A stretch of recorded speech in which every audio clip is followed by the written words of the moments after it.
जो लास्ट जहां तक की है उसको मैं रिपीट भी कर रहा हूँ। फर्स्ट स्टेप होता है हमारा डिटरमिन अ स्टार्टिंग बेसिक फिजिबल सॉल्यूशन, और आपको पता है कि स्टैंडर्ड फॉर्म में लेके आते थे और फिर उसको टेबल में प्लेस कर लेते।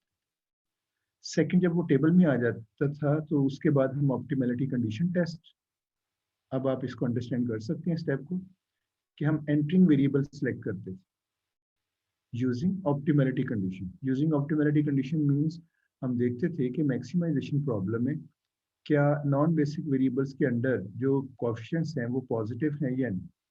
तो ये ऑप्टिमलिटी कंडीशन हमें बताती थी कि अगर सॉल्यूशन ऑप्टिमल नहीं है तो फिर हम एंटरिंग वेरिएबल का डिसीजन लेते, और अगर ऑप्टिमल है तो हम स्टॉप कर देते।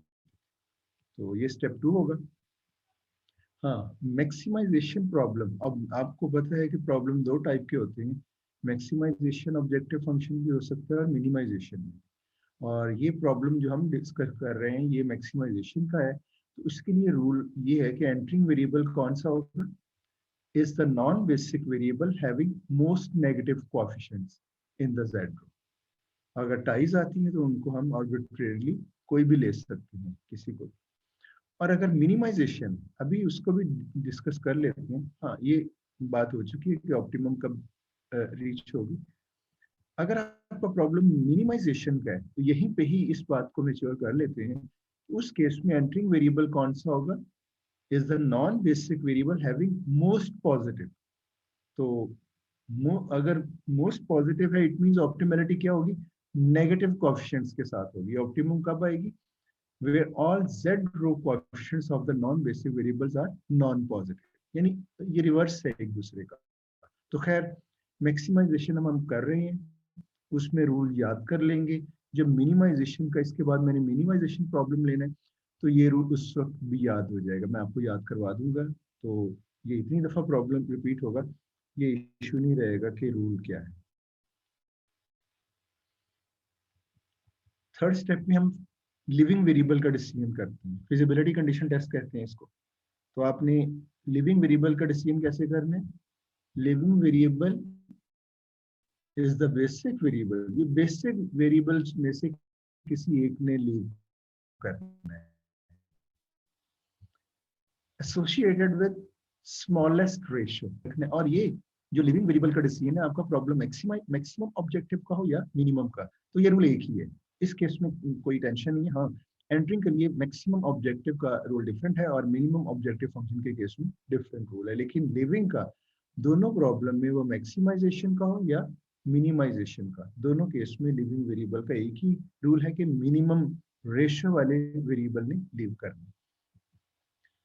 बाद में कंप्यूटेशंस होंगी, जब आप एंटरिंग डिसाइड कर चुके हो गए, लिविंग डिसाइड कर लिया, पिवट एलिमेंट आ गया, तो नेक्स्ट आइटरेशन में हम कंप्यूट करेंगे, और वो रो ऑपरेशंस, गॉस जॉर्डन कंप्यूटेशन उसको कहेंगे। तो ये हम इसको यूज करते हुए कैलकुलेशन करते हो। Again go to the step 2, optimality test. अगर ऑप्टिमल है तो स्टॉप, नहीं है तो फिर entering variable, then leaving variable, again computations, और फिर अगर तो आप स्टेप 2 पे चले जाओगे। अगर ऑप्टिमलिटी अचीव हो गई तो स्टॉप, अदरवाइज फिर वही प्रोसेस शुरू कर दो। तो ये असल में फर्स्ट स्टेप लेने के बाद में सेकंड थर्ड रिपीट होता रहेगा जब तक कि ऑप्टिमलिटी अचीव नहीं हो जाती। तो ये है स्टेप्स ऑफ सिंपलेक्स मेथड। इन्हीं को लेके हम चलेंगे, अभी एग्जांपल कर रहे हैं। तो मैं स्टार्ट पे, मेरे पास आज मार्जिन है कि मैं आप इस सारे प्रॉब्लम को रिपीट भी करवा सकता हूँ आपको, इसलिए कि कल 23 मार्च है, और 23 मार्च में जो दूसरे दो सेक्शंस हैं उनकी क्लास ऑफ होगी, और वो मुझे मार्जिन मिल जाएगा, उनको ये मैं प्रॉब्लम कंप्लीट करवा चुका हूँ। तो आपके केस में दोनों को एक ही लेवल पे रखने में मेरे पास मार्जिन है कि मैं इस प्रॉब्लम को रिपीट भी करवा सकता हूँ आपको। तो आज इंशाल्लाह ये कंप्लीट हो जाएगा। तो अभी इसलिए मैं इसको गो थ्रू करने लगा हूँ स्टार्ट से, ऐसे ही समझ लीजिए। हम जरा थोड़ा सा जल्दी से करेंगे, अगर कोई इश्यू होगा तो मुझे रोक लीजिएगा, बता दीजिएगा यहाँ आपको इश्यू है। चलें, आपसे एक एक स्टेप लेके चलते हैं। फर्स्ट स्टेप क्या है, इस मॉडल को क्या करना है आपने, तो गाइड करेगा सिंपलेक्स मेथड से सॉल्व यस करना। सर, इसको जी, सर क्या करना स्टैंडर्ड स्टैंडर्ड है। फॉर्म में लेके आया। आपका गुड नेम, मुझे नाम से थोड़ा सा एड्रेस करने में इजी हो जाता है। Good name please. Nabeel. Nabeel. तो नबील ने बिल्कुल ठीक कहा। पहले इसकी स्टैंडर्ड फॉर्म, और स्टैंडर्ड फॉर्म क्या होती है? आप जो, जी हाफिज सबिया, जी सबिया आप क्या कहना चाहेंगे? सर स्टेप हाँ, 1 में सबसे पहले हम निकालेंगे starting feasible solution. Feasible solution वो होते हैं जिनकी वैल्यूज, जो वेरिएबल्स होती हैं उनकी वैल्यू या तो जीरो होगी या तो पॉजिटिव होगी, और इनफिजिबल वो होते हैं जिनकी वैल्यूज होती है नेगेटिव। और उसके बाद आपने बात की थी बेसिक और नॉन बेसिक की, इसी स्टेप पे determine starting basic feasible solution पे। Basic solution non zero values होती हैं वेरिएबल्स की, और नॉन बेसिक वो होते हैं जीरो जीरो होती हैं नॉन वैल्यूज। बेसिक। राइट। तो इस तरह से ये सॉल्यूशन निकल आता है स्टार्टिंग बेसिक फिजिबल सॉल्यूशन। हाँ, नहीं आपने बिल्कुल ठीक कहा, लेकिन स्टार्टिंग जो डिटरमिन करना है हमने, स्टार्टिंग बेसिक फिजिकल सॉल्यूशन, उससे पहले हमने उसका सब पार्ट है आपने स्टैंडर्ड फॉर्म में लेके आना। जैसे यस अभी सर, नबील ने कहा कि सबसे पहले इक्वालिटी हम, मेंटेन करने के लिए सर हाँ कुछ इक्वल, नहीं वेरिएबल्स इक्वलिटी। को हम प्लेस करते हैं। Right right. तो स्टैंडर्ड फॉर्म में लाने के लिए बस आप स्टेप्स देख लीजिएगा, क्योंकि ये ऑलरेडी कर चुके हैं, सिर्फ आपने देखना है। तो ऑब्जेक्टिव फंक्शन को ये राइट हैंड साइड हम लेफ्ट साइड पे लेंगे, राइट हैंड साइड जीरो होनी चाहिए। ये सिंप्लेक्स मेथड का एक पार्ट ही समझ लें स्टैंडर्ड फॉर्म। दूसरा, इक्वालिटीज को आपने इनइक्वालिटीज को इक्वालिटीज में लेके आना है। तो जाहिर है लेफ्ट हैंड साइड स्मॉल भी हो सकती है, इक्वल भी हो सकती है, तो हम ऐड करेंगे, एक न्यू वेरिएबल लेंगे। इसमें स्लैक वेरिएबल, मैंने इसको कहा था स्लैक, SLACK।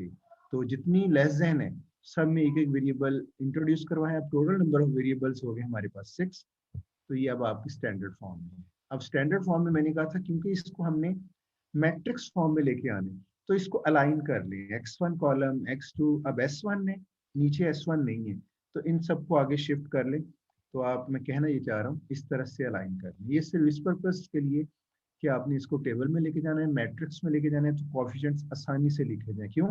इसमें S1 है तो कोएफिशिएंट 1 है, जब इसमें S1 नहीं है तो S1 की जगह पे ये सारे कॉलम में जीरोज आ जाएंगे। तो इसलिए इनकी अरेंजमेंट बहुत जरूरी है जी। नेक्स्ट स्टेप, अब वो जैसे सबिहा ने अभी बात की थी कि हमने स्टार्टिंग बेसिक फिजिबल सॉल्यूशन लाने के लिए जो हमारे एक्चुअल डिसीजन वेरिएबल्स हैं उनको नॉन बेसिक बनाना है। ये सिंप्लेक्स मेथड का रूल है। हम सिंप्लेक्स मेथड के स्टेप्स को फॉलो करने लगे। वो कहते हैं इनिशियली आप अपने ये जो आपके वेरिएबल्स हैं, डिसीजन वेरिएबल्स और ये स्लैक, तो शुरू में इन स्लैक को हम नॉन बेसिक बना लेते हैं, यानी जीरो एज्यूम करेंगे।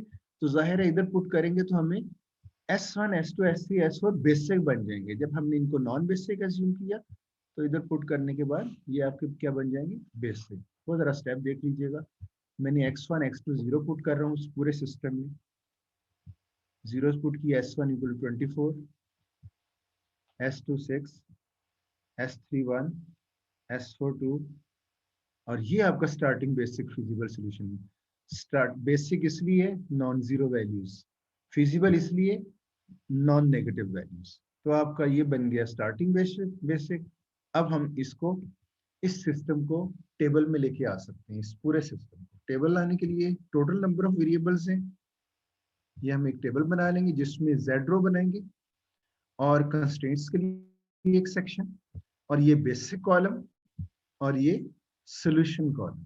तो हमेशा टेबल का जो स्ट्रक्चर यही होगा कि आपके पास एक रो आएगी ऑब्जेक्टिव फंक्शन की, दूसरा ये कॉलम बेसिक वेरिएबल्स का, ये सॉल्यूशन कॉलम, और ये जो इनसाइड एरिया है ये आपकी कंस्ट्रेंट्स के कोएफिशिएंट्स होंगे इसके अंदर। तो सबसे पहले आपने इन सब वेरिएबल्स को इधर प्लेस कर लेना है, यानी 6 कॉलम्स बन जाएंगे आप। ये सॉल्यूशन कॉलम और ये बेसिक कॉलम। अब आप डेटा प्लेस कर सकते हैं। डेटा कैसे होगा? इस ये जो सॉल्यूशन है ये वाला, इनकी वैल्यूज बेसिक वेरिएबल इधर होंगे और सॉल्यूशन वैल्यूज इधर प्लेस की जाएंगी। S1 इक्वल टू 24, ये S1 24 इधर प्लेस कर दें, S2 6, S3 1, S4 1। तो ये जो सॉल्यूशन है हमें वेरिएबल्स इधर और वैल्यूज इधर। इसी तरह Z इक्वल टू 0, ये इधर Z आ जाएगा और आपका इधर 0 आ जाएगा। इसके बाद आपने ये Z रो लेनी है और Z रो में ये कोएफिशिएंट्स प्लेस करनी है। X1 का कोएफिशिएंट है -5, इधर आ जाएगा। X2 के अंडर x2 का कोएफिशिएंट -4 और ये सारे क्योंकि इसमें मिसिंग है जीरोस, और ये कोएफिशिएंट उसी तरह 6, ये फर्स्ट रो, ये रो बनानी है 6 4 1 0 0 0 1 2 0 1 0 0 0 -1 1 0 0 1 0, इसी तरह आप ये 0 1 0 ये सारे कोएफिशिएंट्स तो आपने रिस्पेक्टिव कॉलम्स के अंदर उनके पूरे सिस्टम के जो कोएफिशिएंट्स हैं वो प्लेस कर दिए। ये हमारा, और शुरू में मैंने कहा था एक चीज आपने मेंटेन रखनी है कि आपकी आइडेंटिटी मैट्रिक्स होनी चाहिए। इसमें बाद में भी एड्रेस कर लेंगे, अभी मैं जस्ट बता देता हूँ कि बेसिक वेरिएबल्स आपके ये हैं, ये बेसिक वेरिएबल्स हैं। इन कॉलम्स की कंस्ट्रेंट सेक्शन में आइडेंटिटी मैट्रिक्स होनी चाहिए, अगर नहीं है तो इट मींस आपने गलती की है। इनके इन बेसिक, ये जो बेसिक वेरिएबल्स हैं इन कॉलम्स में जीरोस कोएफिशिएंट्स होने चाहिए, और इधर इन नॉन बेसिक वेरिएबल्स के अंदर नॉन जीरो या जीरो भी हो सकता है, ये कोई रूल नहीं है। अगर तो नॉन जीरोस हैं फिर तो ठीक है, अगर कोई एक आध जीरो है तो ये हमारे एक स्पेशल केस को इंडिकेट करेगा, इसको आगे जाके हमने पूरा प्रॉब्लम सॉल्व करना है, आपको उसको पता चल जाएगा। जी, सॉल्व करने की तरफ आते हैं। अब यहाँ से मैं थोड़ा सा पॉज लेता हूँ और मुझे आपको साथ लेके जाना होगा आपसे पूछ के, ताकि कुछ लोगों की रिवीजन का पता चल जाए और कुछ लोगों को ये साथ साथ पता चल जाए करने क्या लगे। ऑप्टिमैलिटी टेस्ट क्या करेंगे? बेसिक वेरिएबल्स इस वक्त कौन से हैं मुझे जरा बताइएगा। First item sir basic S1 S2 S3 और S4 हैं। अभी हमने नॉन बेसिक को बेसिक में तब्दील करना है, इसका पहली कंडीशन है। हाँ, बेसिक अगर आपके ये, हाँ आपको बेसिक और नॉन बेसिक दोनों का इक्वेशन तो बताना चाहिए। ये तो बेसिक नजर आ रहे हैं, जो इसमें मिसिंग है वो नॉन बेसिक है। इट मींस x1 और x2 नॉन बेसिक है और ये बेसिक है। ये चीज क्लियर? Yes sir. और जैसे अभी इन्होंने कहा कि अभी हमारा ऑब्जेक्टिव ये होगा, हमने इन नॉन बेसिक को इस बेसिक सेक्शन में लेके आना है। ऑप्टिमैलिटी टेस्ट क्या कहता है? ऑप्टिमैलिटी के टेस्ट जरा कोई बताएगा?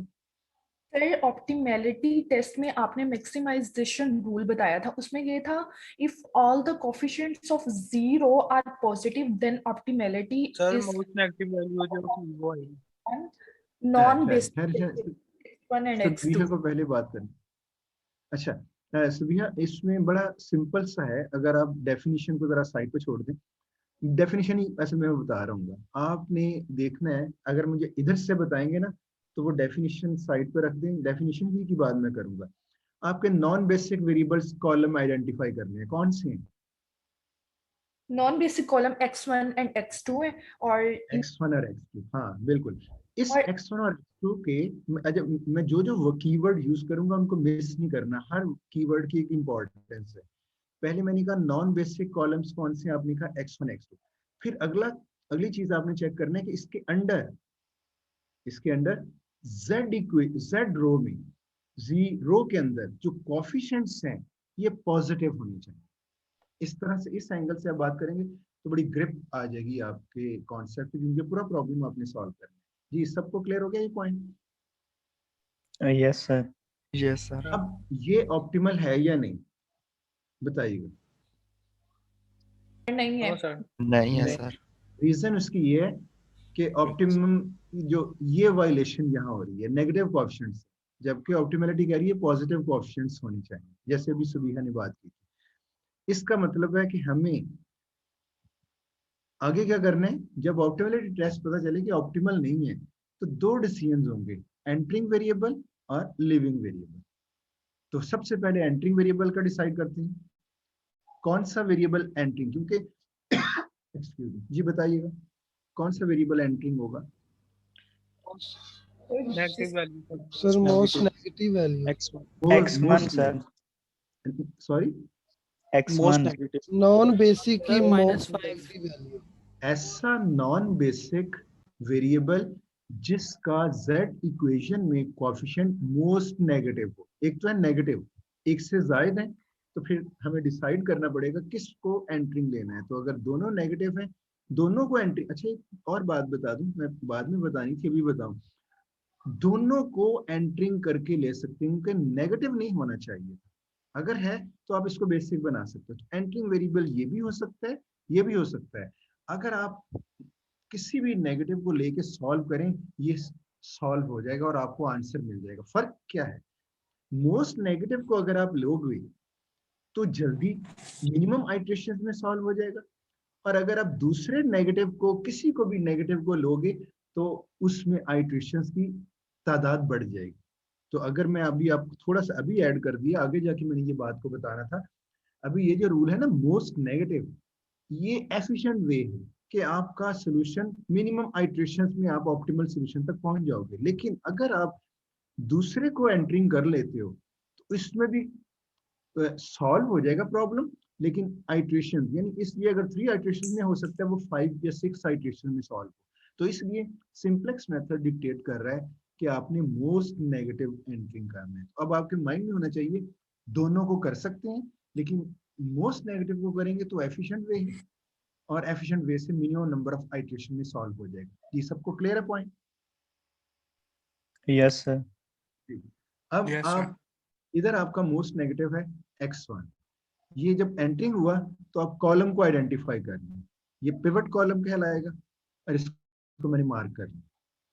अब क्या डिसीजन करना है, एंटरिंग का डिसीजन हो चुका है, क्या करें? रेशियो फाइंड करना जी सॉरी सर, रेशियो फाइंड करना सर क्या करना है? लिविंग अब leaving variable leaving variable, leaving variable, और लिविंग वेरिएबल कैसे निकालते हैं? सर लिविंग वेरिएबल इसकी इस रेशियो तरह ये मुझे सब्स्टिट्यूट होगी। सॉरी सर दोबारा से। जिसकी रेशो सबसे मिनिमम हो। मिनिमम, इट मींस हमें रेशियो निकालनी है पहले। तो कोई बताएगा रेशियो कैसे निकलेगी? सर सॉल्यूशन वाले कॉलम को पिवट वाले कॉलम से डिवाइड कर देंगे। गुड, वेरी गुड, बिल्कुल। रेशियो पहले निकालते हैं, फिर मिनिमम को लिविंग ले लेंगे। तो लिविंग वेरिएबल के लिए मैंने कहा था मैक्सिमम हो या मिनिमम प्रॉब्लम, लिविंग का एक ही तरह डिसीजन है कि आपने ये देखें रेशियो इधर कैलकुलेट करें, और जैसे अभी सुबिया ने कहा कि इस कॉलम को डिवाइड करना है आपने पिवट कॉलम से, तो ये सोल्यूशन कॉलम में एलिमेंट बाय एलिमेंट डिवीजन करेंगे। 24 divide by 6, 6 divide by 1, 1 divide by -1, 2 divide by 0। अब कौन सी मिनिमम रेशियो होगी और किन को इग्नोर करना है? एक और चीज ऐड की थी, जो नेगेटिव होंगे उसको नेगेटिव को हाँ, आपकी कोई भी रेशियो नेगेटिव नहीं होनी चाहिए, ना इन्फिनिटी होनी चाहिए। तो उसको इस रेस से निकाल दें जो कि हम मिनिमम रेशियो, जो लिविंग वेरिएबल के जो कैंडिडेट्स हैं उनमें से उन वेरिएबल्स को उस रेस से निकाल दें जिनकी रेशियो नेगेटिव है या इन्फिनिटी, इनको इग्नोर कर दें। यानी S3 S4 तो रेस से निकल गए। बाकी ये जो है इन दोनों में से मिनिमम कौन सा है उनको देखना होगा, वो है 4। तो इसका मतलब है S1 लीव करेगा। तो आपका पिवट, ये पिवट रो हो जाएगी, इस रो को मार्क कर ली, और ये आपका लिविंग वेरिएबल। और ये एलिमेंट मैं स्लाइड में तो नहीं शो कर सका, ये पिवट एलिमेंट होगा, ये पिवट एलिमेंट। अच्छा, ये चीज हो गई, लिविंग वेरिएबल भी आ गया, एंटरिंग भी आ गया, लिविंग भी आ गया। फोर्थ स्टेप, ये थर्ड स्टेप पे जा रहे हैं। सेकंड स्टेप था एंटरिंग वेरिएबल से रिलेटेड, थर्ड स्टेप है लिविंग वेरिएबल से रिलेटेड, और फोर्थ स्टेप क्या है? कंप्यूटेशन।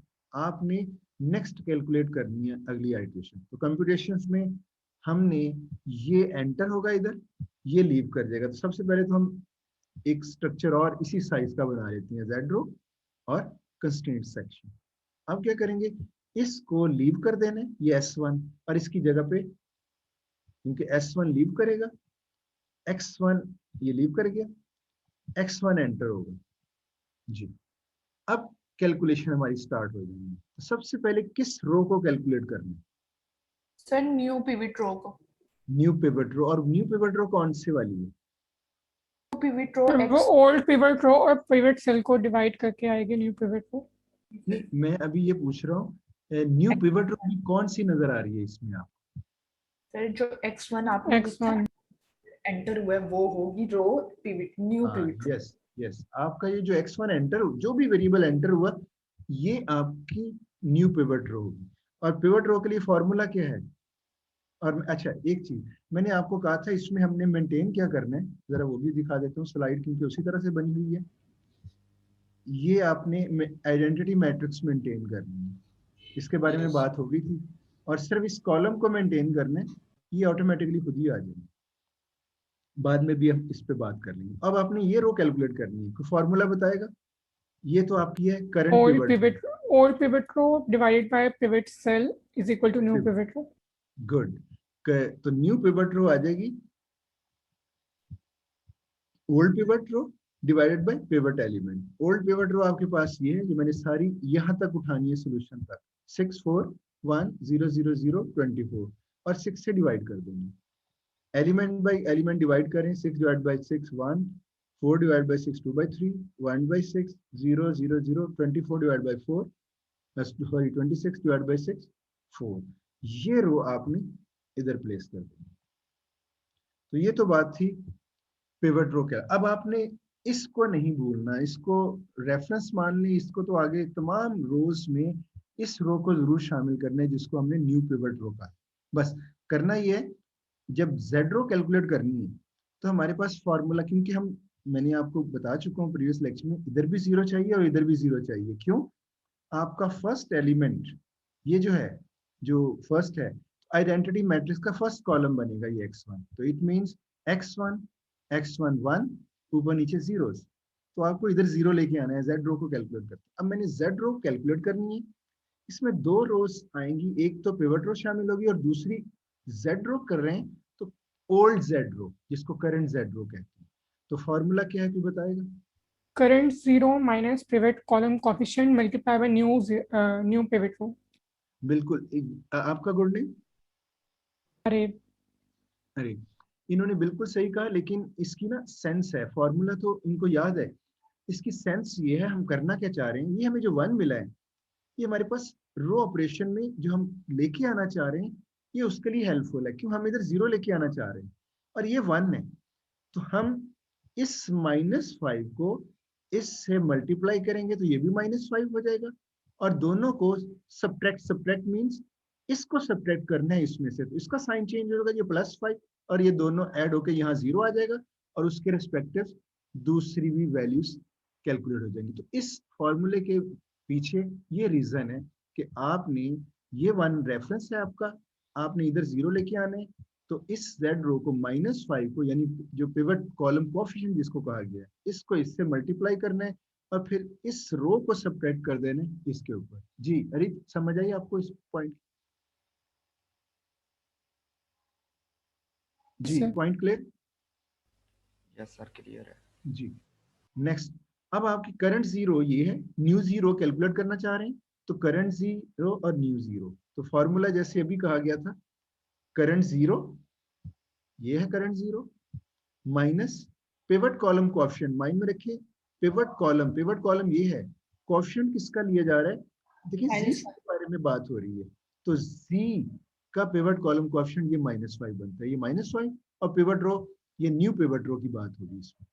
तो आपके पास ये वैल्यूज आ गई, ये करंट माइनस जो फॉर्मूले का हमने कहा था, ये पिवट कॉलम कोएफिशिएंट, और ये आपकी पिवट रो, ये देखिए ये नजर आ रही है।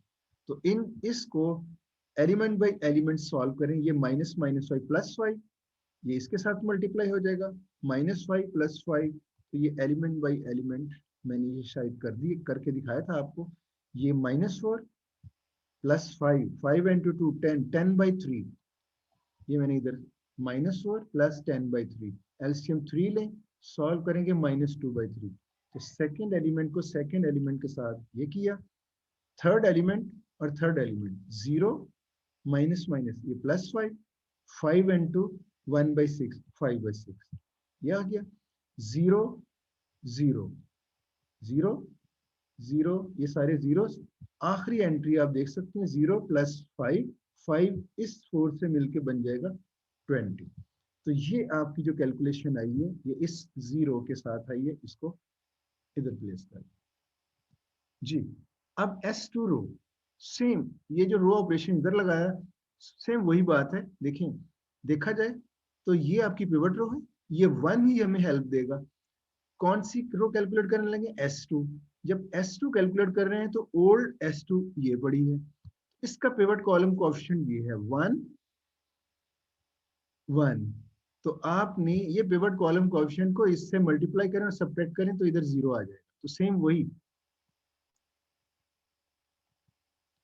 न्यू S2 रो ये कैलकुलेट करना चाह रहे हैं। कैसे?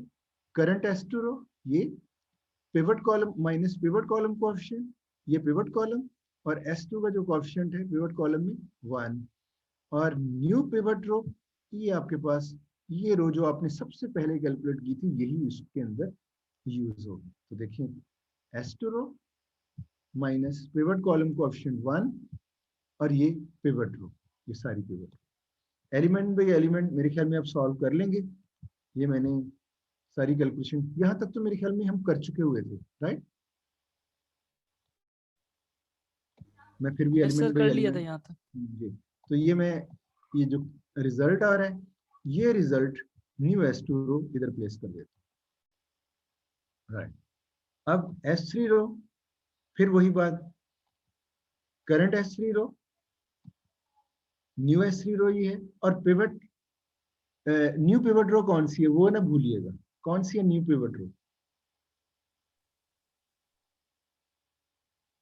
न्यू पिवट रो कौन सी? सर ये S2 की जो आई है अभी न्यू पिवट रो हर रो में ये जो रोल प्ले कर रही है सर 1 2/3 1/6 0 0 0। हाँ, X1 वाली है सर, X1 वाली। आप कह सकते हो X1 रो जो है ये न्यू पिवट रो है। वो अभी क्योंकि कलर स्कीम नहीं मैंने यूज की तो इसलिए मैंने कहा जरा पूछ लो जी। करंट S3 रो ये वाली सेम वही formula minus pivot column coefficient क्या होगा इस वक्त?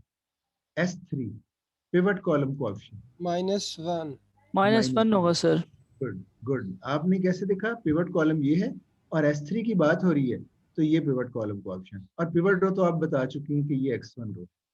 जस्ट आपने S3 उठा रही इधर लिख दी माइनस पिवट कॉलम आपने कहा -1 ये वाला, और ये वही X1 रो न्यू पिवट रो जिसको कहा है। एलिमेंट बाय एलिमेंट इसको ये जस्ट कैलकुलेशन और कुछ भी नहीं है, ये आपके पास है। लास्ट S4 रो करंट S4 रो ये आ जाएगी माइनस पिवट कॉलम कोएफिशिएंट अब क्या है S4 के केस में? सर 0 आएगा। जीरो। इट मींस आप लोगों को लास्ट लेक्चर में स्टूडेंट्स अनकंफर्टेबल थे, लेकिन आज लगता है बहुत से लोग पार्टिसिपेट कर रहे हैं कि उनको आइडिया है इसका। तो ये पिवट कॉलम कोएफिशिएंट 0 ये सारा 0 हो जाएगा। जस्ट यही आपकी S4 रो आ जाएगी।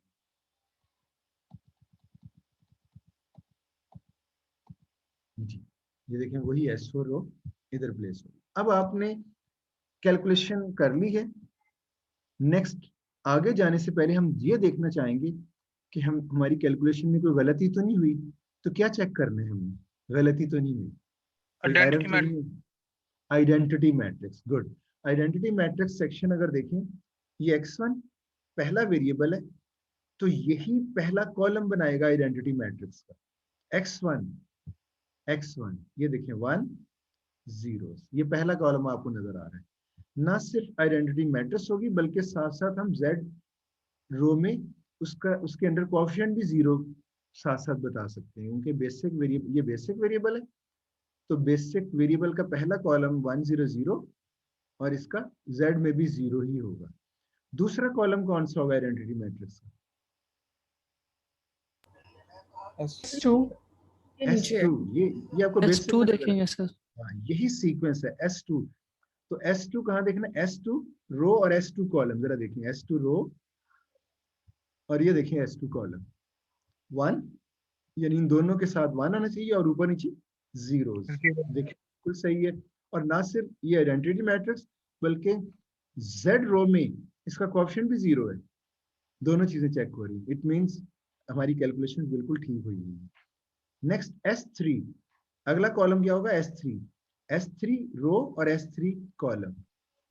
ये देखिए 1 सराउंडिंग्स में 0 और इवन Z रो में भी 0 है।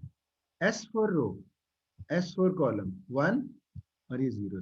ये 0 आने का मतलब है इस चीज की गारंटी है कि ये जो डेटा आपने कैलकुलेट किया हो ना ये वाला, ये भी बिल्कुल ठीक है। क्यों? जो भी फॉर्मूला लगाया हुआ है ये जीरो तभी आएंगे अगर ये सही कैलकुलेट होंगे। ये सही कैलकुलेट हुई है, फॉर्मूला सही है, तभी तो ये मेंटेन हुआ और उसी फॉर्मूले से ये वैल्यूज आई हैं। तो आप गारंटी के साथ कह सकते हैं कि ये वैल्यूज भी आपकी, इसमें 1% भी एरर नहीं है।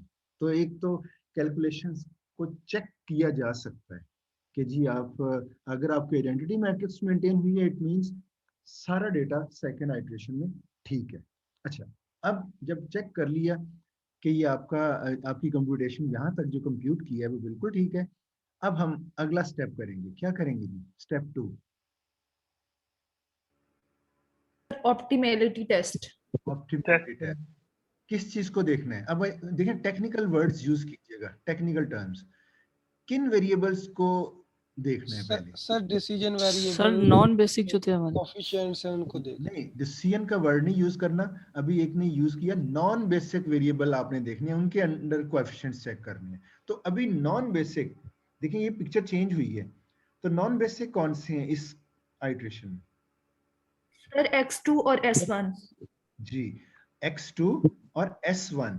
तो आपने ये नॉन बेसिक है, देखो ये कॉलम इधर, इनकी प्लेस तो नहीं ना चेंज हो सकती, तो इसलिए इधर से देखने में कॉलम बड़ी आसानी से, इधर तो हमें देखना पड़ेगा कौन से मिसिंग है।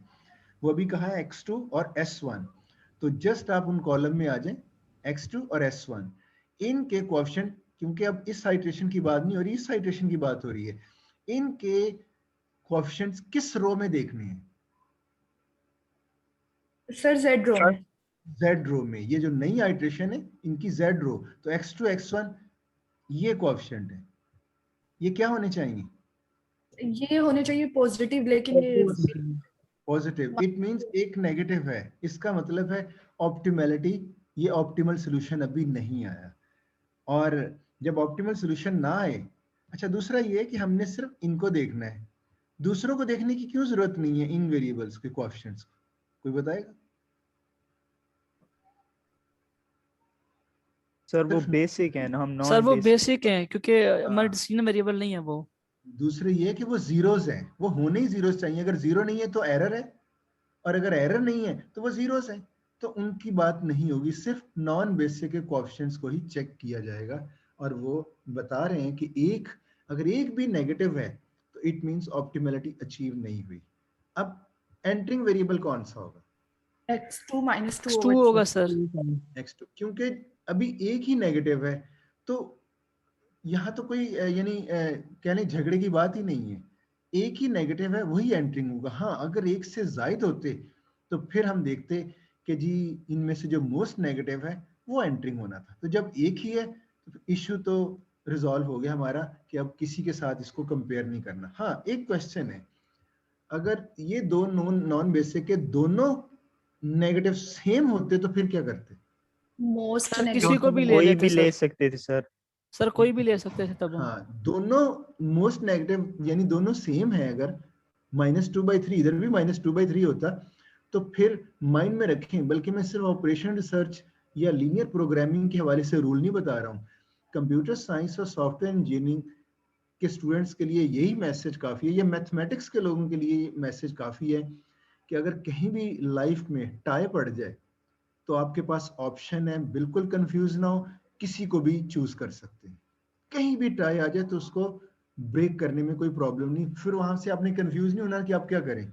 उस वक्त आपको एक लिबर्टी मिल गई कि उनमें से किसी को भी ले सकते हो, जो भी आपको कहा जा रहा है। तो ये हमेशा, ये जो वर्ड टाई का है, इसको टाई को आपने इस तरह से ब्रेक कर सकते हैं। अब आपके पास क्वेश्चन की तरह चलते हैं। ये एंट्रिंग, ये कॉलम बन जाएगा ये वाला x2 वाला पिवट कॉलम, x2 एंटर होगा। लिविंग वेरिएबल डिसाइड करना है, रेशियो में कौन कौन से कॉलम को यूज करना है आपने, यहाँ रेशियो कैलकुलेट। को और पिवट कॉलम को। सॉल्यूशन और पिवट कॉलम जो पिवट कॉलम, अब देखिए पिवट कॉलम पहले ये था फॉर्मूले में, सॉल्यूशन कॉलम, अब न्यू इसमें ये पिवट है। इट मींस इसको एलिमेंट बाय एलिमेंट इससे डिवाइड करना है, इसको इससे। तो 4 divide by 2/3 means 4 multiply by, इसको रिवर्स कर दें 3/2, 6 आ जाएगा। 2 डिवाइड बाय 4/3 कह सकते हो 2 मल्टीप्लाई बाय 3/4, ये 1.5 आ जाएगा। 5 डिवाइड बाई 5/3 वो हो जाएगा 5 मल्टीप्लाई बाई 3/5 3। तो 2 डिवाइड बाई 1 ये 2 आ जाएगा। तो इसमें तो किसी को इग्नोर नहीं करना, सारी की सारी रेशियोज पॉजिटिव हैं, तो उनमें से मिनिमम ऑप्ट करनी है। और वो कौन सी है? 1.5 है। 1.5 1.5 1.5 S2 लीव करेगा, S2 लीव करेगा, ये लीव करेगा। अब आपने अगली आइट्रेशन में ये S2 की जगह पे बाकी वैसी रहने देने, यानी X1 भी वैसी रहेगा, S3 भी, सिर्फ ये लीव करेगा और इसकी जगह पे क्या, ये जो एंटरिंग, सॉरी पहले ये देख लें, ये पिवट रो आ गई और ये पिवट एलिमेंट। अब आप अगला स्ट्रक्चर दें कि आपका ये लीव कर जाएगा और इसकी जगह X2 आ जाएगा। आई थिंक कोई इश्यू नहीं है आप लोगों को यहाँ तक, राइट? Yes sir. अच्छा, Yes, sir. अब कंप्यूटेशन है, किस कॉलम को मेंटेन करना है। देखिए X2 एंटर हुआ है ना, तो आइडेंटिटी मैट्रिक्स, सॉरी अगर X2 देखें तो आपने पहले इस कॉलम को मेंटेन करना है, यानी ये X2 क्या करना है आपने, और इस X2 यहाँ क्या आना चाहिए, 1 यहाँ सर। क्या, का जो फर्स्ट Sorry? कॉलम सर 1 होगा इसका। नहीं देखिए One. आइडेंटिटी, एक मिनट, बिल्कुल 1। अभी कुछ कंफ्यूजन कुछ स्टूडेंट्स को हो सकती है। आइडेंटिटी मैट्रिक्स का ये सेकंड कॉलम है, आइडेंटिटी मैट्रिक्स इसी सीक्वेंस में बनेगी, ये फर्स्ट कॉलम होगा, ये सेकंड, ये थर्ड, ये फोर्थ। लेकिन हम इस कैलकुलेशन में क्योंकि जो एंटर हुआ है उसको हमने न्यू पिवट रो बनाना है, सबसे पहले ये कैलकुलेट करनी है सेकंड रो। अभी इधर देखें, ये एंटर हुआ था तो हमने सबसे पहले न्यू पिवट रो ये बनाई थी। अब ये एंटर हुआ X2, तो ये सेकंड रो हमारी पिवट रो बनेगी। तो इस केस में हम सिर्फ इसको मेंटेन करेंगे, X2 और X2 कॉलम, यहाँ 1 और ऊपर नीचे जीरोस, ये मेंटेन। असल में ये आइडेंटिटी मैट्रिक्स का सेकंड कॉलम है, हमने ये नहीं देखना फर्स्ट और सेकंड, हमें एंटरिंग से गर्ज है। ये एंटरिंग को वेरिएबल था, इसी वेरिएबल के कॉलम को आप मेंटेन करोगे X2, और क्या होगा X2 इधर 1 ऊपर और नीचे जीरोस। तो इट मींस आपने जब इसको कैलकुलेट करना है तो न्यू पिवट रो कैसे कैलकुलेट होगी, फॉर्मूला क्या होगा? 2 रो जो है ना ये डिवाइड हो जाएगी 4/3 से आई। यस, अब आपका ये है ओल्ड पिवट रो। देखें आप, पिवट रो मैंने ये कलर स्कीम के अंदर रखी हुई, ये ओल्ड पिवट रो, ये करंट पिवट रो। तो current pivot row divide by pivot element, और पिवट एलिमेंट जो इनका इंटरसेक्शन होता है ये रो और कॉलम का, वो है 4/3। इस रो को अगर 4/3 से डिवाइड कर दें तो असल में हम 1 लेके आना चाह रहे थे। फॉर्मूले की नेचर भी समझें। तो पिवट रो, ओल्ड पिवट रो को पिवट एलिमेंट से क्यों डिवाइड करते हैं, क्योंकि इस तरह से 1 आना बहुत सिंपल रो ऑपरेशन है। ये आपके पास 1 आ गया, इस सारी रो को, ये 4/3 को 4/3 से डिवाइड किया तो 1 आ गया। तो बेसिक असल में जो ये थी इसकी बेसिक्स, कि आप करंट पिवट रो को अगर पिवट एलिमेंट से डिवाइड करें तो 1 आसानी से आ जाता है। तो ज्यादा लंबे चौड़े रो ऑपरेशन में ना पड़े, जस्ट करंट पिवट रो को डिवाइड कर दें पिवट एलिमेंट से, तो आपकी ये एक रो कैलकुलेट होगी। इस रो को हम कहेंगे न्यू पिवट रो। अब आगे इस न्यू पिवट रो नहीं चलना है, ये जरा ज़हन में रख लीजिएगा। तो X2 रो जो हमारी है ये पिवट रो, अब ये कैलकुलेट करनी है। तो आपके पास ये 0 लेके आने, और अगर देखा जाए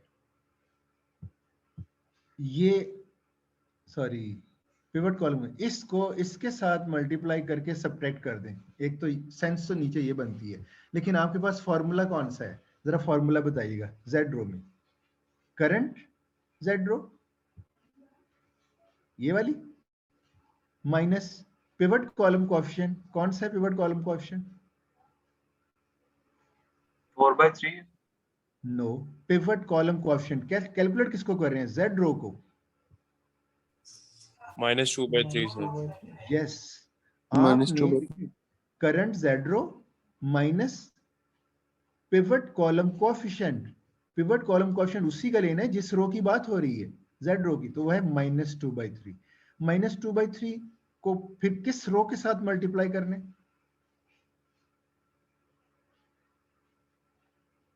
जी कोई मुश्किल बात आ गई?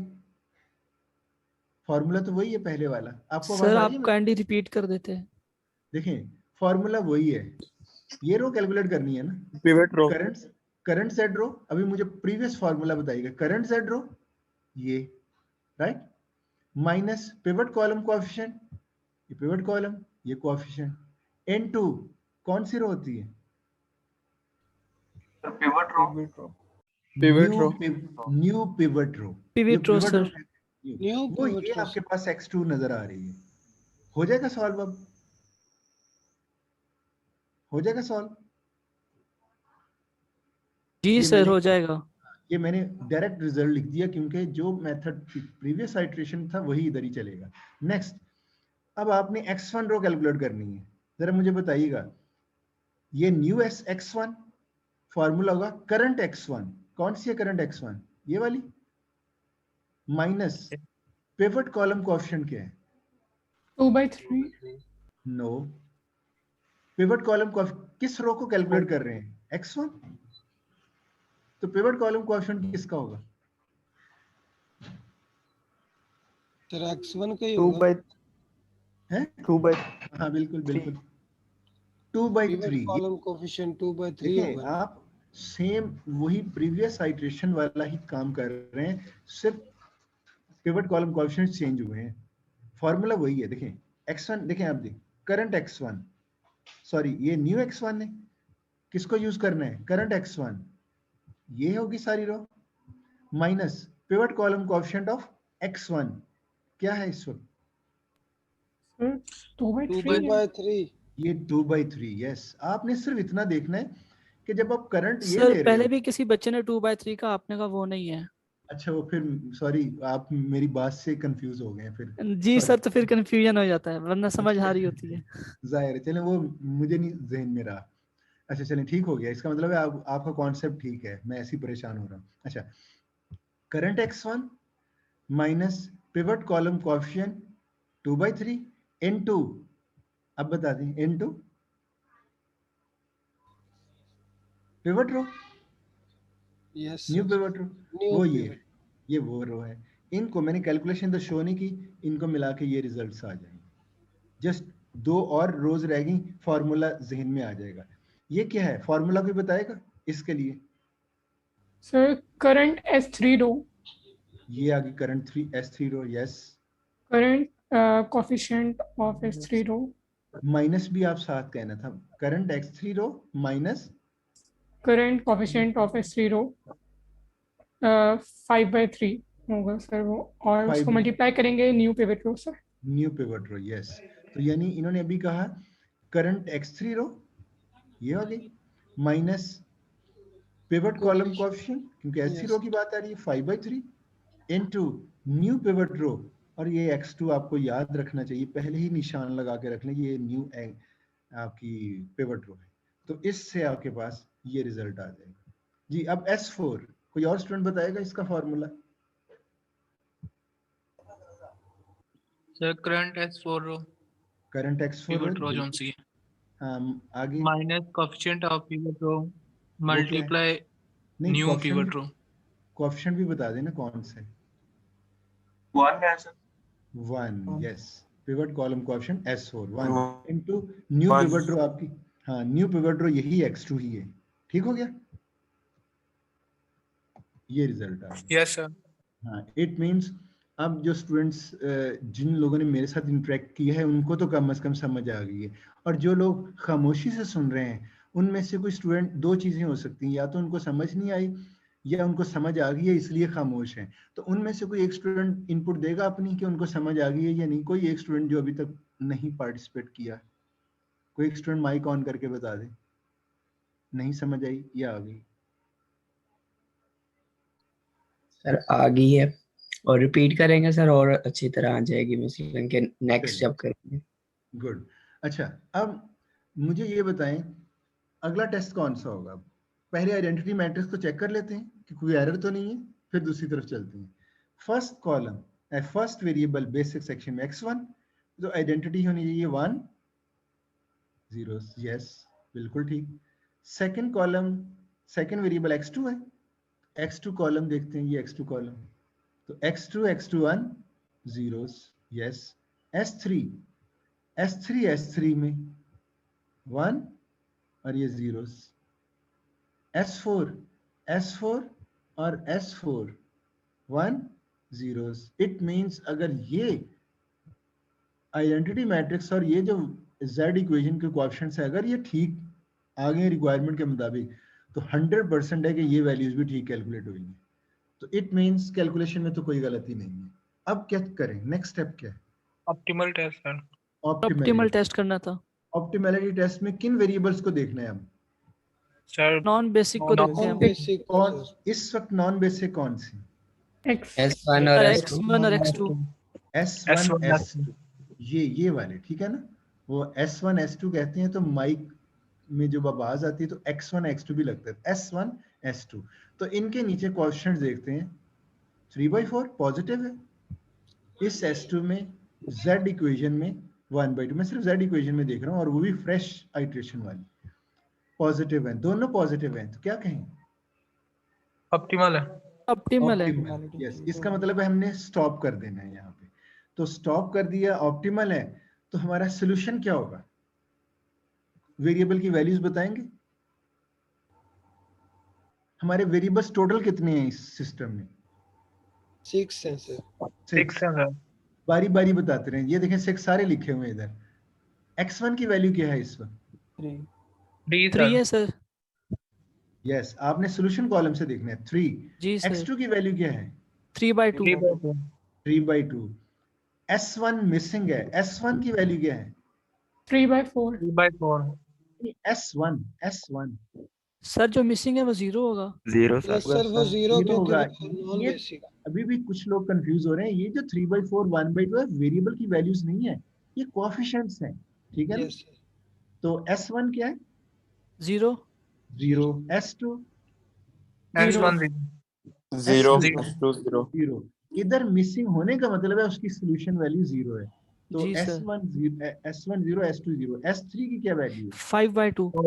यस, ये आप मुझे बेसिकली इधर से देख के बताएंगे। और S4 1/2। 1/2 हमारा कंप्लीट ये इस कहेंगे ऑप्टिमल सोल्यूशन। और अब ऑप्टिमल वैल्यू भी बतानी है, Z वैल्यू, वो क्या है? 21 होगी सर। 21 सर जो कि ग्राफ से भी निकली थी। बिल्कुल। अब आप देखें, अब मैं इस सोल्यूशन को अभी तो इस तरह से कह सकते हैं, लेकिन नॉर्मली अगर आप देखा जाए तो S1 S2 S3 ये आपके स्लैक वेरिएबल्स थे जो आपको हेल्प कर रहे थे स्टैंडर्ड फॉर्म में। आपके एक्चुअल वेरिएबल्स कौन से हैं जरा बताइए, जो आपके मॉडल के वेरिएबल्स? X1 X2 X1 और X2। यस ये कुछ सर X1 प्रोडक्ट्स, X2। हाँ ये प्रोडक्ट्स थी। S1 S2 S3 बजाते खुद उनकी एक स्लैक अमाउंट है जो हमने बैलेंस करने के लिए ऐड की थी। इसमें कोई शक नहीं, इनकी अपनी एक इम्पोर्टेंस है जो कि अभी नहीं, आगे जाके बहुत आगे जाके मैं आपको बताऊंगा कि ये वैल्यूज जो हैं ये है क्या। अभी उसकी जरूरत नहीं है। अभी मैं आप ये कहें कि आपके जो वेरिएबल्स हैं ना, ये X1 और X2 जो मॉडल वेरिएबल्स हैं, इन्हीं आंसर देते हुए सिर्फ इन्हीं को बता देना काफी है। ये देखें ऑप्टिमल सॉल्यूशन, सिर्फ मैंने उनको बताया। मैंने slack variable S3 S4 S1 S2 को नहीं बताया और मैंने कहा उसकी जरूरत नहीं है। क्यों? ऑर्गेनाइजेशन को जरूर उसका फायदा होगा, लेकिन अभी आपको उस चीज की समझ नहीं आएगी। तो इसलिए मैं जितने अरसे से ये बढ़ा रहा हूँ, मैं स्लैक वेरिएबल्स की ये जो वैल्यूज हैं मैं उस वक्त समझाता हूँ जब इनका रोल कहीं आएगा, फिर आपको बताऊंगा कि ये स्लैक वेरिएबल्स होते क्या है। तो इस वक्त आप कह सकते हो यही आपका ऑप्टिमल सोल्यूशन है। X1 देखें 3 है और X2 3/2। आपको इतना ही आंसर कर देना काफी है जो आपके मॉडल वेरिएबल्स हैं। ऑप्टिमल वैल्यू साथ बता दें, Z = 21 काफी है। वो जो स्लैक है हम ही अब उस बहस को हम पोस्टपोन रखते हैं, फ्यूचर में जाके हम उसकी जरूर बात करेंगे जब उसका टाइम आएगा, जब मैं बताऊंगा ये है क्या चीज। अभी तक ये चीज हमारे लिए ब्लैक होल ही है, ये क्या चीज है। तो घबराने की जरूरत नहीं, ये वेरिएबल बता दिए जाएंगे जब इसका टाइम आएगा। अभी आप सिर्फ इतना समझें ऑर्गेनाइजेशन को सिर्फ इसी डिसीजन से ही पता चल जाएगा उसने मार्केट में X1 प्रोडक्ट की मैन्युफैक्चरिंग क्या करनी है। ये 3 है, मैंने अभी इस पर डिस्कशन नहीं की, ये टन्स है इनकी यूनिट। तो 3 टन्स एक्सटीरियर पेंट और 1.5 टन्स इंटीरियर पेंट उनको बनाना होगा। तो अगर वो इस तरह की डेली मैन्युफैक्चरिंग करते हैं तो उनको डेली प्रॉफिट होगा 21, ये थाउजेंड्स में है, डॉलर्स में ये प्रॉफिट है, उनको $21,000 प्रॉफिट होगा। ये सिंप्लेक्स मेथड ने आपको याद होगा ग्राफ ने भी यही बताया था। हमें ग्राफ में आने से पहले तो कुछ स्टूडेंट बताए कि कितना टाइम रहता है अभी लेक्चर में? Sir 20 minutes. 30 मिनट है। 20 मिनट्स, तो अच्छा खासा अब कंपैरिजन में करूंगा मैं। कुछ चीजें ज़हन में रखिएगा। अगर मैंने x1 और x2 को ही कहा है कि यही आपके डिसीजन वेरिएबल्स हैं और सिर्फ सॉल्यूशन में यही बता देना काफी है, तो जरा बताएं सिंप्लेक्स मेथड में फर्स्ट आइटरेशन में इनकी वैल्यूज क्या है? 0 जीरो, यानी ये जीरो, जेड वैल्यू क्या है? जीरो। 0 तो है सर। अच्छा, फर्स्ट आइटरेशन में इनकी वैल्यूज क्या है, जरा देखकर बताइए। फर्स्ट आइटरेशन x2 0 है और x1 जो है वो 4 है और g 20। यस, x1 4, x2 0 और z आपका 20। इट मींस 0 0 से आपने स्टार्ट लिया और इंप्रूव कितना किया? 4 और 0 आया और प्रॉफिट आपका इंप्रूव कर गया 20। लेकिन इससे भी ज्यादा प्रॉफिट लिया जा सकता है। उसको फिर आगे अगली आइटरेशन की तो आपको क्या आंसर आया? x1 3, x2 1.5, 21। अब इन चीजों को याद रखने, मैं अभी जब ग्राफिकल मेथड पे जाने लगा और मैं ये सेम ग्राफ के जरिए जो हमने सॉल्व किया था उधर जाके मैं बताऊंगा कि सिंप्लेक्स मेथड ने क्या अचीव किया, आपके लिए क्या हेल्प की है। तो अभी देखिएगा, जहन में रखिएगा स्टार्टिंग सोल्यूशन क्या है जरा बताइएगा। जब मैं सोल्यूशन कहता हूं तो x1 और x2 की वैल्यूज बतानी है आपने। स्टार्टिंग सोल्यूशन 0 0 और उसके बाद अगला सोल्यूशन क्या है? Improved version 4 0 sir. 4 0 सर। 4 0 और लास्ट 3 1.5। 3 1.5। 3 1.5। हाँ, ये याद कर लें। 0 0 फिर आपका 4 0 और थर्ड पे है 3 1.5। जरा देखते हैं ग्राफ में जाके ग्राफ क्या कह रहा है। सर ये वैसे ही है जैसे आपने स्टार्टिंग में ग्राफ दिखाया था, वो 4 0 पे जाके फिर एक पॉइंट ऊपर मूव कर रहा है। बिल्कुल ऐसी। चलें, एक दफा रिकॉर्डिंग हो रही है, सब लोग उसको देख लें। कुछ लोगों ने रिकॉर्डिंग, अगर आज का लेक्चर नहीं अटेंड कर रहे तो उनके लिए भी रिकॉर्डिंग हेल्पफुल होगी। तो मैं वही प्रॉब्लम ग्राफिकल का जरा दिखाता हूँ और आपको देखते हैं कि उसमें सिंप्लेक्स कैसे वर्क कर रहा है। तो मैंने आपको याद होगा कहा था ग्राफिकल मेथड, क्योंकि रियल लाइफ में वेरिएबल्स मोर देन 2 होते हैं तो ग्राफिकल मेथड तो नहीं यूज करेंगे, लेकिन इसकी एक अपनी इंपॉर्टेंस है कि ये अलजेब्राइक मेथड को समझने में हेल्प करेगा। आपको मेरी स्टेटमेंट याद होगी और मैंने कहा था मैं इस ग्राफ को साथ साथ लेके वो चीजें जो विजुअलाइज नहीं हो सकती अलजेब्राइक में, वो ग्राफिकल मेथड से हम देख सकेंगे। तो वही चीज मैं दिखाने लगा। ये सेम प्रॉब्लम है, वही लिया हुआ है, मैं जस्ट सॉल्यूशन की बात करने लगा। ये देखिएगा, आपको जब मैंने कहा था कि ग्राफ से सॉल्व करें तो आपने अभी सिंप्लेक्स मेथड नहीं लगाया था, आपने जस्ट ये किया था कि ये 6 कॉर्नर्स पॉइंट्स आपके निकले थे और इनको आपने एक एक करके पुट किया और फिर देखा कि कौन सा ऑप्टिमल सॉल्यूशन है आपका, ये वाला 3,1.5 जो भी आप देख रहे थे ऑप्टिमल सॉल्यूशन अलजेब्राइक में, वही नजर आ रहा है, राइट। लेकिन इस केस में आप क्या कर रहे हैं? सारे पॉइंट्स को एक्सप्लोर कर रहे हैं। तो ये सिंप्लेक्स वे नहीं है। सिंप्लेक्स मेथड क्या कह रहा है, चलिए देखते हैं। आपने देखा होगा अलजेब्राइक में स्टार्टिंग सॉल्यूशन क्या था? 0 0 0 0। इट मींस सिंप्लेक्स कहता है कि अगर मैं ग्राफ के ऊपर सिंप्लेक्स लगाऊं, सिंप्लेक्स कहता है कि आपका ओरिजिन ही आपका फर्स्ट सॉल्यूशन होगा, फर्स्ट आइटरेशन, राइट। क्लियर है पॉइंट? Yes sir. और दोबारा दो आपका, आप देख चुके हो कि ये पॉइंट आपका ऑप्टिमल सॉल्यूशन है, आप देख चुके हैं ना। मैं अब जाहिर है हम रिजल्ट देख चुके हैं, दिखा भी सकता हूँ। ये ऑप्टिमल, आपको सिंप्लेक्स कहते हैं इन सारे पॉइंट्स को एक्सप्लोर करने की जरूरत नहीं है। एक एफिशिएंट वे और शॉर्टेस्ट वे है, वो सिंप्लेक्स मेथड बता रहा है। यानी आपने इस पॉइंट तक पहुंचना है और कॉर्नर पॉइंट्स के अलोंग ही आपने जाना है। या तो आपके पास ये रास्ता इस तक पहुंचने का, ये और ये। अब आपको इसको एक्सप्लोर करने की जरूरत नहीं। क्यों? जब आप इस पॉइंट तक रीच कर चुके होंगे आपका ऑप्टिमल आंसर आएगा, जितने और पॉइंट्स रह जाएंगे उनको छोड़ दें। ये सिंप्लेक्स मेथड कहता है। तो अब देखें, आपने इसको एक्सप्लोर, ये आपकी आइटरेशन 1 है। चलो स्टार्टिंग आइटरेशन को 0 कह लें, ये आइट्रेशन 1, 2, 3, 4। जब आप आइट्रेशन सॉल्व करोगे तो आपकी अगली आइट्रेशन में x1 0 और x2 1 आएगा। फिर आप अगली आइट्रेशन टेबल को सॉल्व करोगे तो आपका x1 1 और x2 2 आ जाएगा। ये भी ऑप्टिमल नहीं होगा। आप ऑप्टिमलिटी टेस्ट जो लगा रहे हैं तो उस हिसाब से फिर आपका 2 2 आ जाएगा, ये भी ऑप्टिमल नहीं होगा। फिर आपका 3,1.5 आएगा, ये ऑप्टिमल हो जाएगा। आप स्टॉप कर दोगे, आप कहोगे इस पॉइंट को देखने की जरूरत नहीं। तो एक तो ये रास्ता है। दूसरा ये रास्ता है कि अगर आपका ये कॉर्नर पॉइंट है और आप इस रास्ते से जाएं, ये आपकी आइट्रेशन 1 नहीं, मैं कह रहा हूं इसको 0 एज्यूम किया हुआ, आइट्रेशन 0 जो स्टार्टिंग है। फर्स्ट आइट्रेशन में आप इधर पहुंचे, सेकेंड आइट्रेशन में आप इधर पहुंचे, तो सेकेंड आइट्रेशन में आपको ऑप्टिमल मिल गया, आपको ये पॉइंट्स एक्सप्लोर करने की जरूरत नहीं पड़ी। तो इट मींस 1 2 दो आइट्रेशन में आंसर आएगा, और इधर कितनी आइट्रेशन में 1 2 3 4 4 आइट्रेशन में आंसर आ रहा है। तो बेस्ट वे कौन सा है? ये वाला। तो अभी आपने देखा, हमने पहला ओरिजिन आया था हमारा, दूसरी आइट्रेशन में हमारा आंसर था 40, आपने देखा होगा। सेकंड आइट्रेशन ये बता रही है, और थर्ड आइट्रेशन में ये आ गया। तो सिंप्लेक्स मेथड को अगर हम फॉलो करें तो ये आपका आंसर इधर आ जाएगा, सबको एक्सप्लोर करने की जरूरत नहीं पड़ेगी। एडवांटेज क्या है?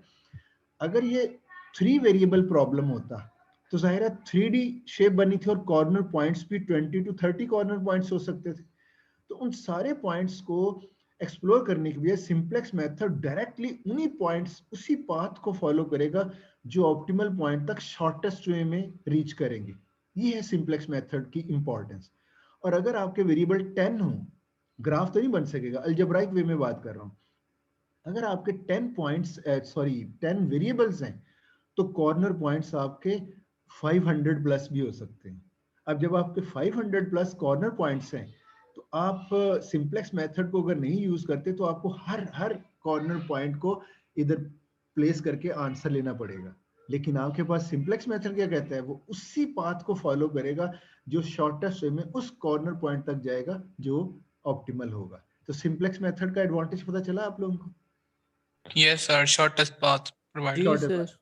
एक और चीज इधर मैं ऐड कर दूं, मैंने एक स्टार्ट पे ये भी कहा था, आप मोस्ट नेगेटिव को एंटर करने की बजाय किसी भी नेगेटिव को एंटर कर सकते हैं। ये बात हुई थी स्टार्ट पे? Yes sir. जी सर। वो भी मैं बताने लगा हूँ, वो भी ऐसे हो सकती है। वो भी सिंप्लेक्स मेथड का ही पार्ट है, लेकिन एक रूल की वायोलेशन हो रही है कि वो मोस्ट नेगेटिव कह रहे हैं। अगर आप इसकी वायोलेशन करें तो आपको सिंप्लेक्स मेथड वर्क करेगा। वो कैसे? वो आपका ये पाथ लेंगे। देखिए, जब आपने कहा था ना मोस्ट नेगेटिव x1 है, तो x1 को एंटरिंग किया था ना, तो x1 कैलकुलेट हुआ था। तो अगर आप x2 को एंटर करते तो आपको अगली आइट्रेशन में ये आंसर आना था, यानी आपका x2 बेसिक बनना था, तो x2 की ये वैल्यू आनी थी।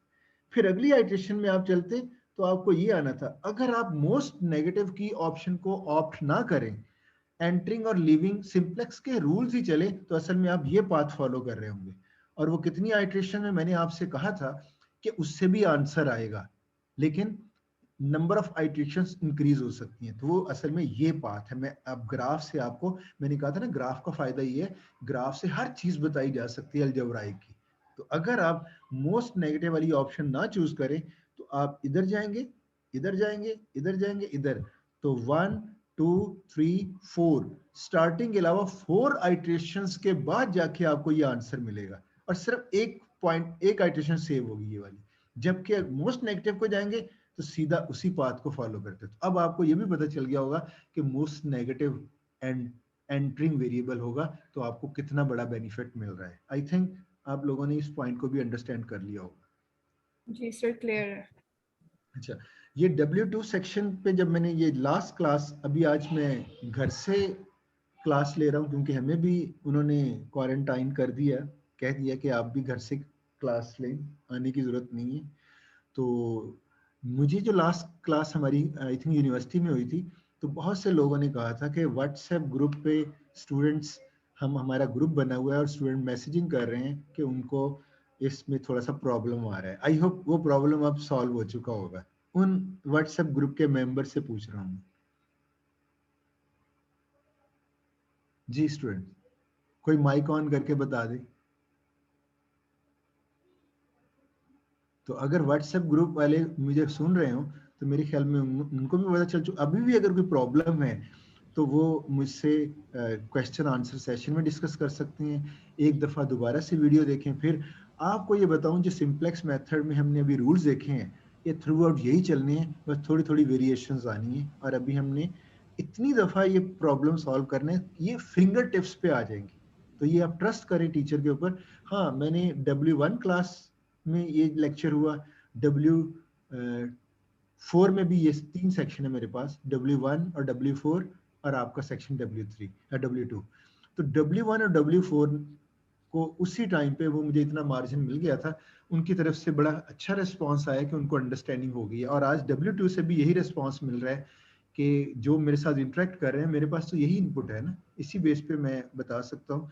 तो मैं फील कर रहा हूँ कि लोगों को समझ आ गई होगी। फिर भी यूनिवर्सल ट्रुथ है कि सबको समझ नहीं आती, लेकिन उसका एक तरीका है कि आप अभी वीडियो लेक्चर्स होंगे, आप उनको देखिएगा, फिर आप नेक्स्ट क्लास में स्टार्ट पे मुझसे पूछ सकते हैं, तो फिर क्विज भी होगा, फिर आप वीडियो लेक्चर्स देख सकते हैं, क्लास का लेक्चर भी देख सकते हैं, मेरे यूट्यूब चैनल का भी लेक्चर। तो हो नहीं सकता कि अगर आप चाहें समझना तो समझ ना आए। मैंने एक वर्ड यूज किया, अगर आप चाहें समझना तो हो नहीं सकता कि ना समझ आए। ये ताहिर अब्बास कुछ कहना चाह रहे हैं। जी सर, यही कहना था। बच्चे मेरे ख्याल से अभी भी चुप हैं, क्योंकि हमें तो आ रही है, तो बच्चे तो अभी भी नहीं बोल रहे जो ग्रुप वाले थे। हमें तो नहीं आइडिया ग्रुप खामोशी, में कौन थे।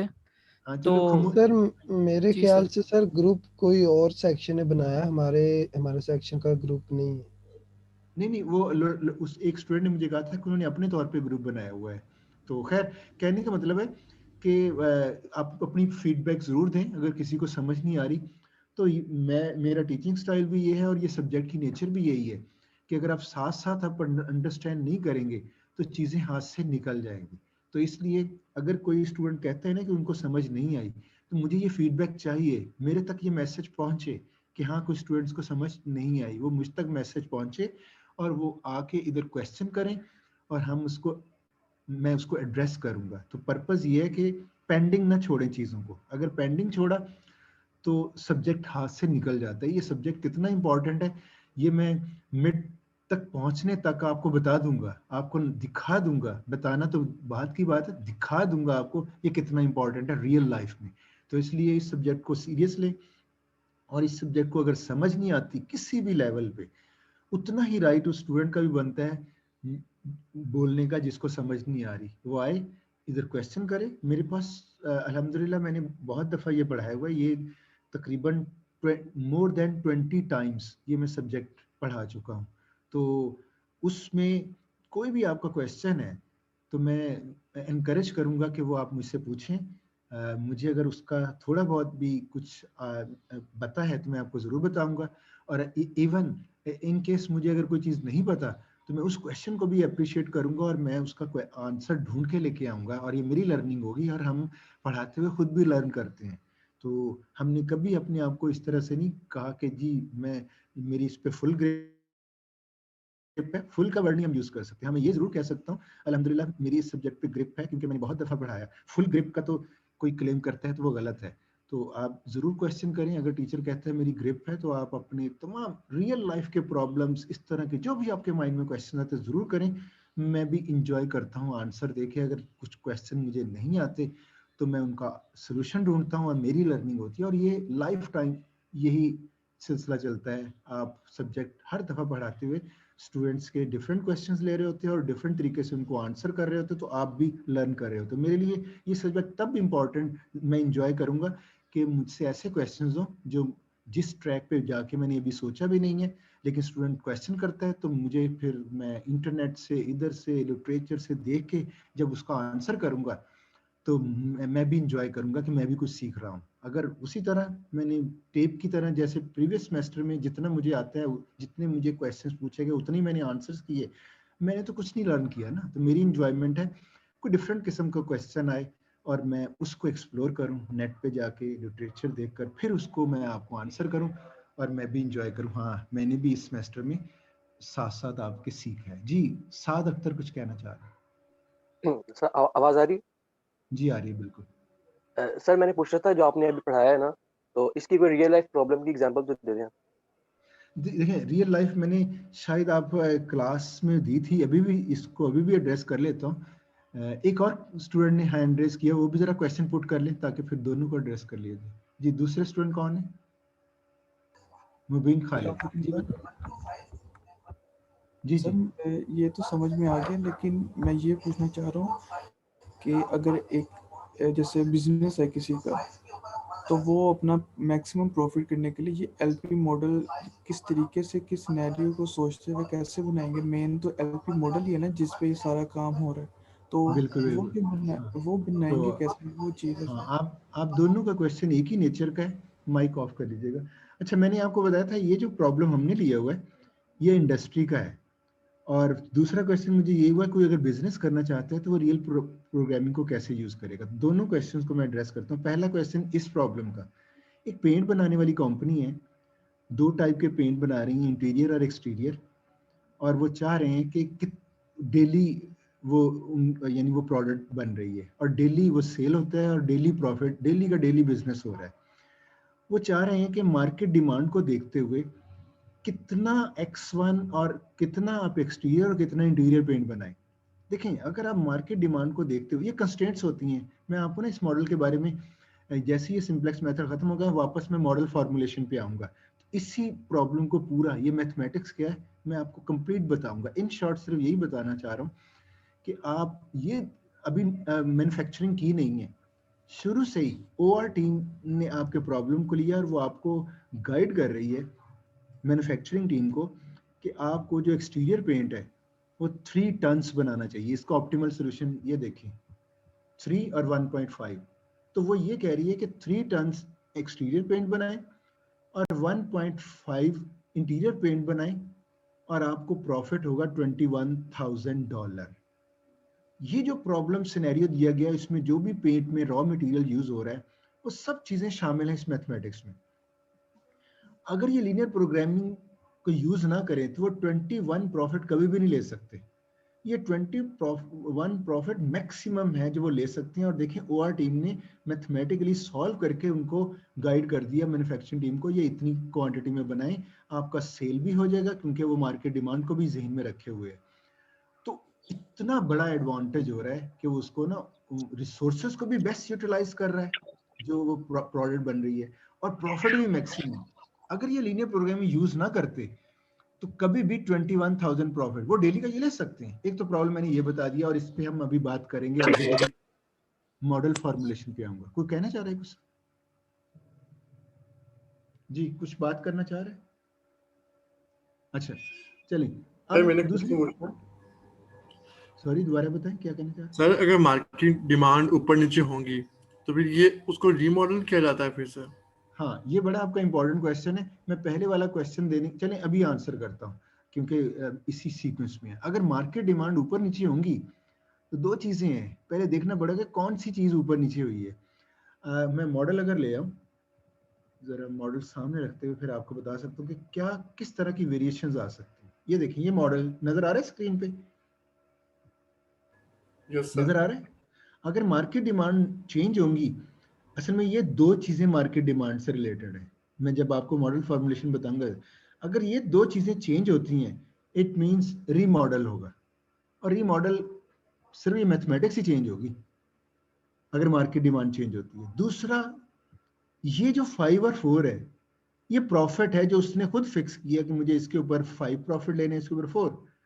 अगर इसके ऊपर चेंजेस होती हैं तो मार्केट आपको ना कोई भी रीमॉडल करने की जरूरत नहीं पड़ेगी। हमने पूरा पता क्या है, फ्यूचर में इस पूरी मैथमेटिक्स का पोस्टमार्टम करना है। जो आपका क्वेश्चन है हमने एंड तक इसी क्वेश्चन को एड्रेस करते रहना है कि किस किस चीज को जो जो चेंजेस आती हैं डायनामिक वे में तो उसको क्या कर सकते हैं। अब अभी जो आपने क्वेश्चन किया मार्केट डिमांड का, तो वो ये है कि रीमॉडल करना पड़ेगा, यानी इन 2 कॉन्स्टेंट्स को चेंज करके नया सोल्यूशन ढूंढना पड़ेगा सॉल्व करके। तो जाहिर है आपने कंप्यूटराइज्ड मॉडल बनाया, जस्ट ये ऐड करेंगे इधर और सिंप्लेक्स लगा के आंसर ले लेंगे, कोई इशू नहीं। जहां तक ये प्रॉफिट है, आप देख रहे हो कि मार्केट में कंपटीशन है, आप प्रॉफिट कम ज्यादा कर सकते हो, तो इसमें मॉडल चेंज नहीं है। ये मैं आपकी क्लास के कोर्स का पार्ट है, मैं आपको करके दिखाऊंगा कि इनमें कितनी चेंज आप कर सकते हैं उसी मॉडल को जहन में रखते हुए। दूसरी एक और चीज, ये जो राइट हैंड साइड है, ये जो कांस्टेंट वैल्यूज, इनको भी चेंज अगर किया जाए तो फिर भी मॉडल रीमॉडल करने की जरूरत नहीं है। तो दो चीजें हैं, एक ये चीज, ये चेंज हो तो रीमॉडल करने की जरूरत नहीं, ये चेंज हो तो रीमॉडल करने की जरूरत नहीं। हाँ, इसके अलावा जो भी चेंज करनी होगी तो हमें नया मॉडल बनाना पड़ेगा। जी, आपके क्वेश्चन का आंसर मिल गया। ये सारी चीजें आगे जाके एक पोस्टमार्टम करेंगे। दूसरा, रियल एक बात हुई थी कि एक शॉप रियल लाइफ में आपका क्या इसको एडवांटेज होता है, मैं उसको एड्रेस कर लूं, फिर जिन्होंने हैंड रेस किया उसको कह देता हूँ। मैंने चॉकलेट की एग्जांपल बताई थी आपको क्लास में, चॉकलेट सेल करना, एक शॉप जी सर आपने बताई थी।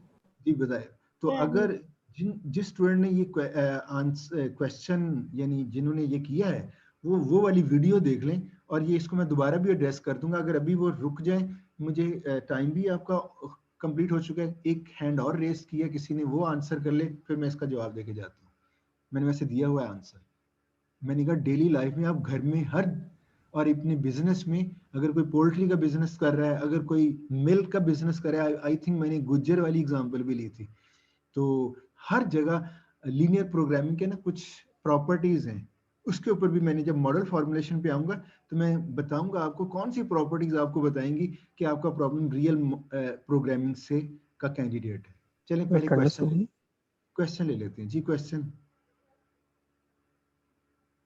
सर मेरा क्वेश्चन ये था One by सर one. जो आपने कहा था कि आपने गार्डनिंग वाला जो एक मॉडल आपने तैयार किया था, तो क्या आपने उसको सिंप्लेक्स मॉडल से किया था, और अगर आपने किया था तो आपने उसके मैथमेटिकल ये सारे स्टेप्स कैसे किए थे, मतलब कैसे चेंज किया था सबको मैथमेटिकल में? उसमें आप एज सच वो असल में ना इसका एडवांस्ड वर्जन है, एक होता है लीनियर, वो नॉन लीनियर था। ये जो शेप्स बनाई थी ना गार्डनिंग की, तो बल्कि मैंने उसकी एक वीडियो अपलोड भी कर दी है, मेरे छोटे बेटे का चैनल है, उस अपने चैनल पे तो मैंने अभी वीडियो अपलोड नहीं की क्योंकि 4 मंथ्स तक मैं उसको एडिटिंग फेज में लेके जाके कर रहा हूँ। लेकिन मेरे छोटा बेटा है 1 क्लास में, उसका एक चैनल बनाया हुआ है हैविंग फन विद रेयान। उस चैनल पे मैंने एक अपनी वो जो कारपेट कटिंग है ना और फ्लावरिंग की वो वीडियो अपलोड कर दी। अगर आप जाके देखना चाहें, having fun with Rayyan, Rayyan RAYYAN लिखेंगे तो वो आएगा। तो उसमें लेटेस्ट वीडियो है फ्लावरिंग की, कि मैंने वो सारी जगह जिसमें प्रोग्रामिंग की थी। तो अब वो प्रोग्रामिंग की नेचर पता क्या है, वो नॉन लीनियर है। देखिए एक पीस नहीं था, मैंने सर्कल भी कटिंग थी, रेक्टेंगल, ट्रायंगल, तो वो पूरी जो शेप बन रही थी उसकी शेप लीनियर नहीं थी, नॉन लीनियर थी। तो नॉन लीनियर एडवांस्ड वर्जन है, तो वो आपके स्कोप में नहीं आता। उसमें मुझे बहुत कॉम्प्लेक्स किस्म की कैलकुलेशन, कुछ मुझे एस्टिमेशंस करनी पड़ी उसमें। तो लेकिन ये कि अगर सिंपलेस्ट मॉडल होता सिर्फ कि मसलन कोई ग्रास लगानी है किसी ने, आर्टिफिशियल ग्रास, सिर्फ वो रेक्टेंगल शेप में दरमियान में कटिंग ना हो, तो वो लीनियर प्रॉपर्टीज को मीट करेगा, वो किया जा सकता है। तो वो ये नॉन लीनियर था, इसलिए थोड़ी सी उसकी मैथमेटिक्स कम कॉम्प्लेक्स है। तो बिल्कुल अगर मैंने अंदर की शेप्स ना बनाई होती, कटिंग ना की होती, तो उसको लीनियर प्रोग्रामिंग से किया जा सकता। उसमें मैंने नॉन लीनियर वर्जन यूज किया है। ठीक है, और कुछ स्टूडेंट क्वेश्चन करना चाहते हैं? सर अगर मैं ये क्वेश्चन करना चाहता हूँ कि ये मतलब कोई भी आप प्रॉफिट या लॉस की बात करें तो ये एक स्टेटमेंट होती है, तो इसे इस तरह कंस्ट्रेंट और ऑब्जेक्टिव फंक्शन में कैसे बनाते हैं? हाँ, मैं वही कह रहा हूँ। अभी हमने ना, मैंने एक सीक्वेंस चेक की, आपकी मॉडल फॉर्मुलेशन रहती है। ये जो मॉडल बना हुआ है ना, एक पूरा मॉड्यूल रहता है जिसको मैंने कहना कि ये मॉडल कैसे बना है। तो आपका क्वेश्चन इससे एड्रेस, उसमें इश्यूज हो जाएंगे, रिजॉल्व हो जाएंगे जब ये मैथमेटिक्स पे हम काम करेंगे। इसमें सब पता चल जाएगा, ये ऑब्जेक्टिव फंक्शन क्या है, एक एक यानी ये एक एक डॉट का आपको पता चल जाएगा ये क्या चीज़ है। ठीक है, उस वक्त तक वेट कर लें, मैं जल्दी उसके ऊपर आ जाऊंगा उस मॉड्यूल पे। वो बहुत टफ मॉड्यूल है, इसलिए मैंने थोड़ा सा पॉज लिया हुआ है। मैं आपको कॉन्फिडेंस बिल्ड करना चाह रहा हूँ कि सिंप्लेक्स मेथड पहले सोल्यूशन सीख लें, फिर मॉडल फॉर्मुलेशन पे आ जाएंगे। सर अटेंडेंस होगी या नहीं? अटेंडेंस जूम पे हो जाएगी, और जिन स्टूडेंट्स की आगे क्लास है वो लीव कर सकते हैं। हम लेक्चर मेरा कंप्लीट हो चुका है। मैं वैसे